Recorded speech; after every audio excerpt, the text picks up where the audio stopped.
Golf is one of those things where I don't care what line of work you're in, you absolutely can meet like-minded people. And school's not for everybody. I loved the social aspect of it. I hated homework. One of the things I was looking for more than anything was collaboration. I hate to say it like this, but I'd rather take somebody that doesn't have any experience than somebody that has bad experience. It's funny because people ask me why I golf. Practice and practice and practice. He not only met Gary Vee, but got a chance to sell him a couple cards, so that'll be a cool future podcast. I got my ass kicked in lacrosse.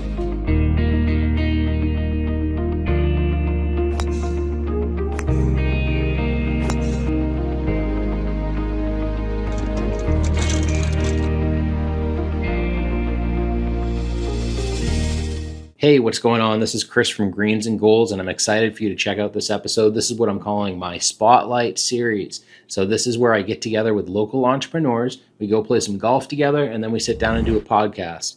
This is going to be a lot of fun, so go grab a drink, sit back, and enjoy. All right, welcome everybody to Greens and Golds and our first official podcast. I'm sitting here with Tyler Bisson, and this is fun. The whole idea of this channel is to get out and play some golf with some friends or some new friends. Tyler's somebody I actually met through the internet, through Facebook.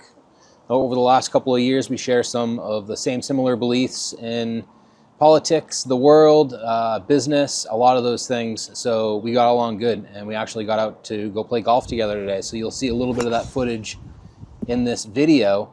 But the real cool thing about this podcast and why I'm excited to be doing this for you is to give you the opportunity to hear from different people that have different careers, that have started their own businesses across a bunch of different industries.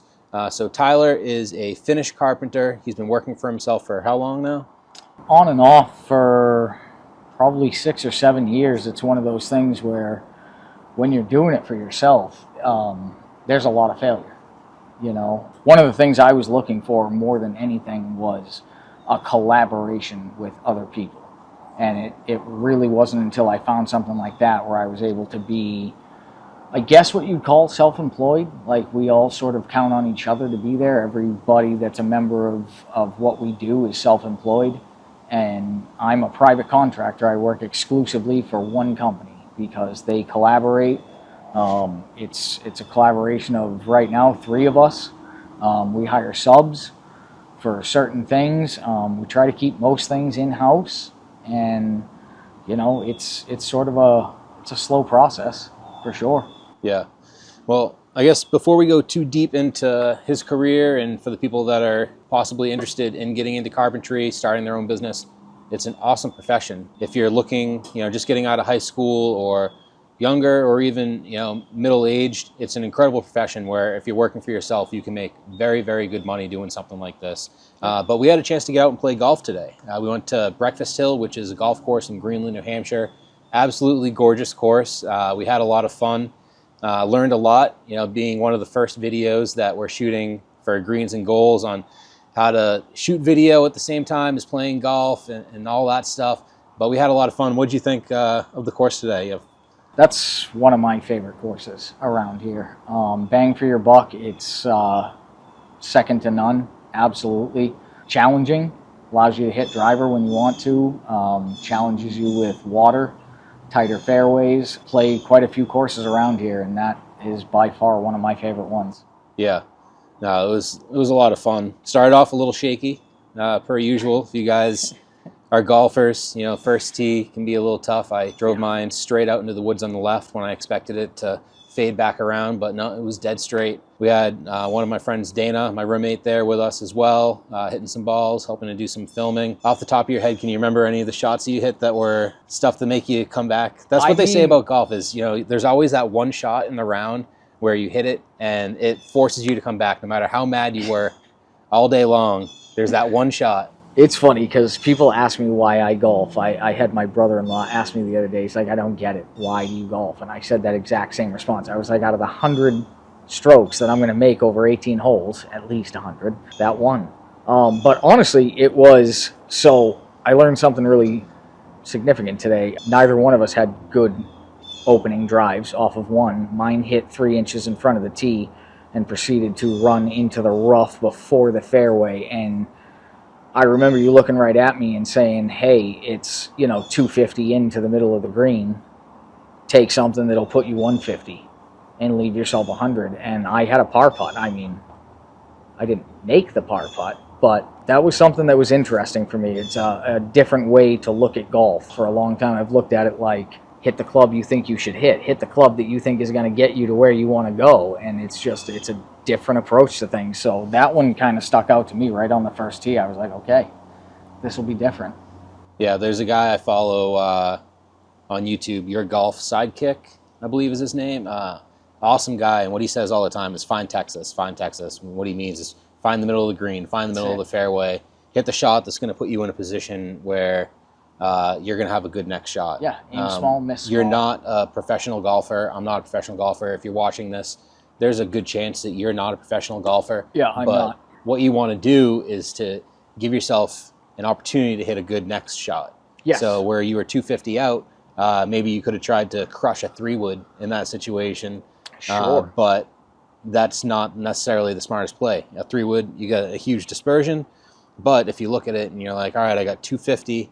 If I tried to hit a club that would put me 250 onto the green, am I going to hit it? Maybe 1 out of maybe 1 10, out of 10. 1 out of maybe. 20, Yep. maybe. But if you look at, I need to hit 150 yards, I can hit my 7-iron or my 8-iron. Yep. And the fairway is, 60, 80 yards wide. There's a good chance you can put it in the fairway and then leave yourself a 100-yard shot to put it on the green. And yeah, that's exactly how it went. It was 7-iron sand wedge, and within 6 feet. Now, yeah, I remember that. That's an incredible approach shot. Terrible way to finish a hole when you're from 6 feet, but yeah, no, the changing of the thinking as far as how I'm playing, the concept of laying up and taking it just that much easier. And making your next shot really actually count. And I think a lot of people that play well think exactly like that. Yeah, so I would say my best shot, the one that would get me coming back, was on the 8th hole. I wish we had that one on video, but yes, I was struggling with my 5-wood off the tee all day. It's been my best club this season. I love it, but I hit a good one, and I was just on the left side, just in the rough, just off the fairway. It was a dog leg left, so I had 120 yards or so into the green, elevated green. All around it is just sloping hill going down on every side. And if you go short, you're in a marsh or something like that. And absolutely. It was into the wind. I was like, all right, I'm feeling a pitching wedge here. And I had to hit up over a rock that was directly in front of me. There was this huge boulder right on the dog leg. And I just went pitching wedge, aimed right up over the boulder. And I was like, all right, the day hasn't gone the way I want it to yet, but I'm just going to aim for the pin and go for it. And I just hit this perfect sky-high pitching wedge. And it came in, landed. It was probably 10 feet short of the pin. Yeah. It was a back on pin, the so right it was side. all the way, most of the way back. It was just kind of like middle back of where I landed of the green. And then, per usual, my birdie putt. That was a wimp. Yeah. And I left it like 3 feet short. So it's another lesson in life. If you don't go for it, if you don't at least get to the hole, you're never going to get it in.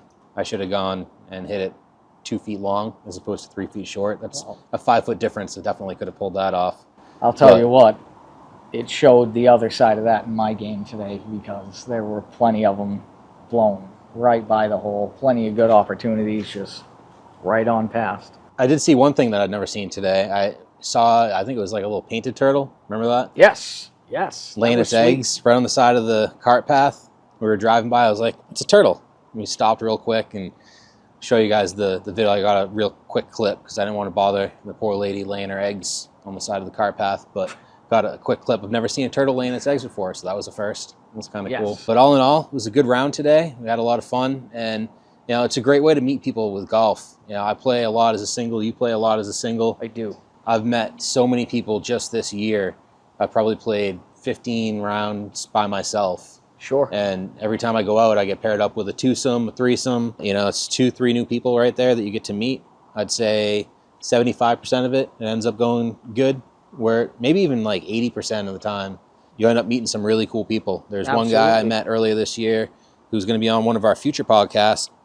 He sells sports cards. tops, upper deck, all that. Yeah. And but he's like really big into it. He's got a his own business, like actual business set up, Instagram. And I was like, oh, that's pretty cool. I know Gary V's into that stuff. He's like, oh yeah. He's like, I actually sold a couple cards to Gary V. I was like, you've got to be kidding me. He's like, yeah, he was at a trade show, card show that I was at, and he was there, and he came over to where I was my booth, or however it went. I don't know exactly how the story went, but Gary V came over and wanted to buy a couple of this guy's cards. So love Gary V. He not only met Gary V, but got a chance to sell him a couple of cards. So that'll be a cool future podcast for you guys to look forward to. I honestly meet a lot of people in a business sense out on the golf course. One of the things that I kind of like about being self-employed is sort of the concept of business meetings. I have met with people on the golf course, talked about project design and plans and this, that, and the other thing, and it's just as simple as I went out as a single, and that's what we end up talking about. So it honestly, golf is one of those things where I don't care what line of work you're in, I don't care what you're doing in life, you absolutely can meet like-minded people that can help you in your business, people that you can help in their business. Golf is very much a lifeline for me in that way. That's a good point you bring up too. Me and Tyler both played the same sport, soccer and lacrosse, in high school, which is cool. I am 44 years old now. Maybe I could still play soccer. Can still run pretty well. Most people, they start getting to be my age and they're getting banged up. Their knees are trash, especially if you were athletes when you were younger. Lacrosse, there's no way in hell I'm ever touching a lacrosse stick in a professional game again. I got my ass kicked in lacrosse. It is a violent, intense sport. Yeah. But golf is such an important skill for young men and young women to learn, because it's one of the last things that you have. If you're a competitive type person, like absolutely. I just loved sports. I love competing. I love winning. Even if you don't win, I love the competition of it. I play in a dart league even just for the little bit of competition that I can get in my life. But golf is one of the last sports that you can play as you get older, and you can play it all the way up into your 70s, 80s, 90s, where you're able to compete against other people, but you're also competing against yourself. Yeah. And there's no way to ever shoot a perfect round of golf. Nope. Unless you are some sort of machine or alien or something. You'd have to get a hole-in-one on 18 holes in a row. And I don't even think Happy Gilmore and I'm sorry, but by golf theory, even that's not a perfect score. The second you swing the club, you've put a stroke on the board. Right. It's one of those things where every single stroke literally counts. It's one of those, it is what I believe to be the most perfectly imperfect sport. Yeah. There is absolutely no way to be perfect in golf. No possible way whatsoever. Practice and practice and practice, and it just takes so much to get better at it. Yeah, it's one of those things of how dedicated do you want to be? Yeah. You know what I mean? I have found that to be true, and it's true in a lot of things. It reigns true in a lot of life choices with your family, with your business, with things like that. Pick and choose, how dedicated you want to be. I want to get around a course, and I want to have a good time. I'm out there definitely trying to get better. But that's one of those things where I have to ask myself, how much time do I want to dedicate to it? Yeah. Is it worth this? Is it worth that? Sometimes yes, sometimes no. It's absolutely the thing that keeps me coming back every time. I don't care if I took a whole year off. I'm coming back. Yeah. I'll play again. Yeah. No, it's not something I'll play for the rest of my life. My grandfather taught me when I was a little kid, and it's ingrained in me forever. How long have you been playing? Probably started when I was like 8. Okay. Yeah, my grandparents both worked at a golf course. They got me some chopped off junior clubs when I was a little kid. And we had one of those golf bags where you walk around and you smash down on top of the ball and it picks them up, retriever or whatever. I don't know what they would be called. But I would just hit golf balls in the yard. And we had a fairly long yard. It went out into the woods behind us. And we would hit the golf balls out into the woods. And then we would go out into the woods and pick up all the golf balls. And I would do it all day long. And it's just so funny looking back at it. I go over to my dad's house now and I see how close the woods are now. I'm like, geez, like we couldn't do that. I would have smoked one. Yeah. I would have been hitting neighbors' houses down the road. It's funny you say that. I was actually telling Dana this story earlier. I was a bit of a menace to society in my former years. Yeah. My cousin and I were thick as thieves, and we liked to cause trouble. So we got into golf we parked at the end of a driving range in Somersworth, and we stole like 2 duffel bags worth of golf balls off of the driving range. The ones that the cart runs over and drives into the ground. Yeah. And we spent the next year driving these balls into the 5 acres behind my aunt and uncle's house. And one day this old man came up, pulled right into the driveway, knew exactly where we were, and he had a 5-gallon bucket overflowing with driving range balls. And he's like, all right, boys. He's like, I've been really cool about it. I've heard them ricocheting off the trees. But one of them just went over the top of my house. So it's time for you guys to go hit the golf course. No more driving them into the woods. And from then on out, that was it. I went and played golf for the first time, and that was that. Yeah. But it's funny how you can get into golf. It started out as nothing more than just hitting golf balls. Hitting golf That's balls all in the it woods. was. Yeah, it was basically the same thing for me. It's the way I Yep. was doing it for the most part. So yeah, let's switch over to a little bit more about your business. Okay. And so what I would really like is to give some advice for other people who are looking to get into the trades, specifically what you have experience in. But just because you're a finished carpenter doesn't mean that you don't know about carpentry, regular carpentry, framing, electric, plumbing. So if somebody's looking at a different trade, what advice would you give them? Say they're in their early 20s, right? They decided not to go to college. They've been, I was previously a bartender. Maybe they're working in restaurants. Sure. What would you give them for advice to be able to break in and then move up the ladder to the point where they can now work for themselves? One of the things I will say, I love trade schools. I love that is something that's being promoted. I really do. It's great. It's great for the economy. It's going to work well. One of the things that is lacking in trade schools is the actual experience. You end up paying money for an experience that you actually can go out there and get paid to do. I started literally lumping lumber for a framing crew. I am not a framer. I don't like heights. Yes, believe it, as a carpenter in the trades, I'm not big on ladders. I'm a finished carpenter. I'm staying on the ground. I'll fetch your lumber before I'm going to climb that ladder and get onto a roof. That's just not happening. But there are guys out there that you guys aren't scared. I get it. I work with guys that are just like that. The best thing that I could tell somebody, if you want to learn a skill, if you want to get out there and really do something with your life, go look for the next guy that's hiring. Pick something that you want to do, that you think that you're not scared to do, that's going to pay you competently, and go do it. I got to be completely honest. This is one of those things where the effort is going to go a lot further than the skill. The skills you're going to learn the skills. You put in the effort for a guy that's been doing this for 20 years, he's going to recognize the effort and he's going to teach you the skills. That's what we try to do. That is one of the things we are looking for. I would love to have somebody that is 20-something years old, eager, doesn't know what they're doing in life, and hasn't, I hate to say it like this, but I'd rather take somebody that doesn't have any experience than somebody that has bad experience. Only because I have to unteach some really, ineffective ways of doing things. So for anybody looking to get into the trades, it pays outrageous right now. I will say that starting pay in the trades right now is outrageous, just for the simple fact that nobody's willing to do it. But you got to show up every day. It's not you don't get to call in sick.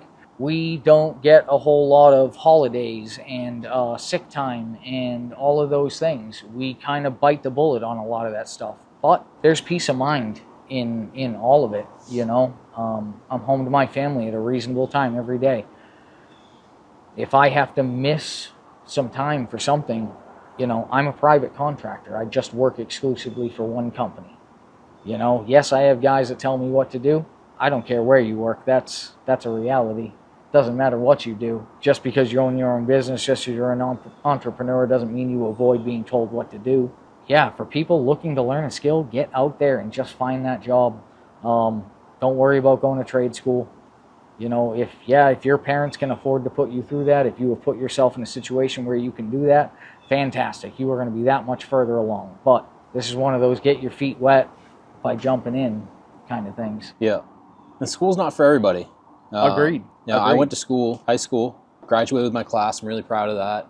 But I loved the social aspect of it. I hated homework. I hated completing these mindless projects that made no sense why I was doing chemistry projects and these ridiculous reports that we would have to do all the time. And I was a good student in terms of I would go to my class, I behaved, I was nice to the teachers, I was respectful. I just didn't turn in my homework ever. And I went through high school with like a C minus D average. And it wasn't for me. But, you know, I looked at it afterwards and I said, you know what, everybody's going to college. I got to go to college someday. And I was like bound and determined to go to college because my guidance counselor actually told me when I was in high school to stop looking. And this is actually funny, we're having this conversation. He said, why don't you stop looking at colleges right now? You're not getting into any college.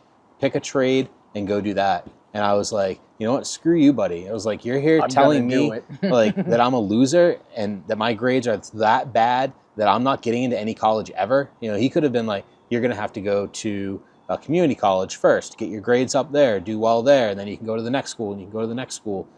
And that's what I ended up doing. I bartended for about 8 years after high school. And I worked as a cook for a couple of years until I was 21, then I started bartending. And then when I was finally making enough money, I was able to get myself into college. I started going to school locally at Franklin Pierce, and I learned exactly what I needed to know, and then I was out of there. Yep. I was basically a junior in college. I decided that was enough. I went to school after interviewing a lot of my customers in the restaurants to find out what they did, what they liked about it, what they didn't like about it, and if within reason, because obviously you can't ask them too many questions about money, how much money they made, and if it was sufficient, you know. So I would tiptoe around those conversations. But what I found is almost every customer that I was talking to, especially during lunch, is they would come in, they would order their lunch. As soon as their food came out, they would ask for a to-go box, their check, and then they're right out the door. They'd stuff their face, half their food, right back out the door to work. And they just all seemed miserable. And I was like, I don't want to do that. But I met a couple of guys who were like the coolest guys. They both owned big businesses. Yep. And they had employees working for them. So they would come in for lunch, and we had a pizza buffet a couple days a week at our restaurant. And they would spend like 2.5 hours at the restaurant, just hanging out and shooting the shit. They were just like good old buddies. They've been friends for decades, and they would just hang out. They would drink all the Coors Lights that I had in the beer case, and I saw them come down. I'd immediately go grab more, and they were just loving life. And they owned, you know, medium to large size businesses in town. So they weren't like multi-billionaire type guys. You know, they might have been millionaires if their businesses were big enough. I mean, this day, millionaires were really not even that big of a deal. No, it's not. This was probably 20 years ago, but I found out that these were the two people that were the happiest. And I said, I want to be an entrepreneur. So I went to school for accounting and finance. I learned about business. I learned about finance. I learned how money works. And when I knew enough, I was out. Yep. And I started my first business not too long after. And I've been doing that ever since. Yeah. You know, finding different ideas, trying to start businesses. You know, some of them are successful, some of them aren't. And I think that's the fun thing about business is that it's almost like a competition. It's almost like it's gamifying life. You know, it's funny how we all kind of find our way into that. I've been in carpentry been in the trade since I was 18 years old. I've danced around in a little bit of everything. But one of the things that really got me to go, okay, what is the next step, was understanding how money works, understanding how insurances work, things like that. You know, one of the unfortunate things in the trades, and I think this will revolutionize the trades, is the concept that you can be a private contractor with very little amount of money. Requires signing up for an LLC. You literally go on to the New Hampshire State website and you create an LLC. Pay for your own insurance. And a lot of people will go, what does that do for you? What you have just done for yourself is you have eliminated payroll tax, workman's comp, and a whole buttload of other things off of the bottom line of whoever it is that you're paying, who is paying you. You know, a lot of what people get paid by small companies is eaten up in things like payroll tax, workman's comp, things like that. Now, when you take that on yourself And if you really work for somebody that's great, they're going to pay that insurance for you. They are going to sign you up for your own LLC. It's one of those things that I honestly think, for anybody thinking about seriously getting into it, look into that. That is sort of the way that I have made it work. I have done the LLC and the insurance on my own before, all by myself, and it was one of those things where you're taking on all of these roles, so it's so scary to get into that. It's, you know what I mean? Yeah. You get pushed to that point where you want to do it on your own, but the daunting task of actually taking that on becomes... Yeah. So let's, as we kind of wrap up this conversation, your advice was, go get a job as either, an apprentice or, starting, bottom tier, carpenter, plumber, electrician, anything along those lines. Talk about how somebody could now take the knowledge that they're learning. I would say carpentry is probably the easiest one to talk about, because with plumbing and electricity, you got to have certifications. Sure. So as like a carpenter, if they get into framing or carpentry, how they can start making some money on the side and use that as the step into being their own boss while still having a job. That's actually a great question, because it's kind of what I am able to do. So like I said, I collaborated with 2 guys that have decided to run their own business, and they needed a third guy. They were willing to do what I needed them to do as far as the financial aspect of things, getting a legal LLC, all of that thing. Once you do those things and you have your own tools, there is no shortage of work out there. You can market yourself in big ways, little ways. I will say this, I don't bite off more than I can chew. I thoroughly enjoy my 35 to 40 hours a week that I work. If you want to work more, those of you that are, younger, if you're 25, man, and you've got your own tools and a small truck and you've got an LLC and some insurance, bro, get out there and build a deck. Do it. Just get out there and do it. If it's small enough that there's no permit, or it's a pre-existing deck and you're ripping it down and replacing it, send it, bud. Do it cheaper than the next guy. You're going to be able to hustle, and it's going to take that. Yeah. It really does. It takes that. But I love the idea that, just because I work for these guys this amount of time, it doesn't mean that on my Saturday I can't go do my own thing or work for somebody else. I will say this, I have the type of loyalty where Monday through Friday, when they need me, I'm there. I would never cut out and, do my own thing, cutting their throat, because they treat me really well. And I would encourage anybody getting into the trades, find somebody that's going to treat you well. They're out there. There are guys that have been doing this long enough. They understand what it was like to not be treated well. They understand the money that's being made in the trades right now, and they're willing to treat you right. It is what it is. It's one of those things where I believe the workforce is kind of in a little bit of a change. In closing, you tell people, if you're in the New Hampshire Seacoast area, somewhere in this area, and you are looking for some finish work, or what Tyler is saying with you is resonating to you today, what's the name of your company? What's the area that you service? And then if you could tell me why you're passionate about what you do at your business. So I work for Kinley Pica Renovations. We are out of Greenland. Officially, we service this southern seacoast area, Rye, Hampton, basically anything south of the Dover Bridge. I'm passionate about what I do for the simple fact that I enjoy doing it. Like, if you're going to get up and do something, guys, enjoy what you do at the very least. It doesn't have to be the thing that you absolutely love doing, but enjoy it. Be able to put your heart and soul into it. I love the freedom that this job affords me. I am allowed to spend time with my family. I am allowed to relax when I want to. I am not pressured by anybody to work Saturdays and sacrifice this and sacrifice that. So I love what I do because of the freedom that it affords me. And I just happen to be good at what I do and like to do it during the week. That's awesome. Yeah. Cool. And could you get some pictures from your job site and some of the stuff that you've done today? Absolutely. I'll send I'd some love to stuff put over some to you.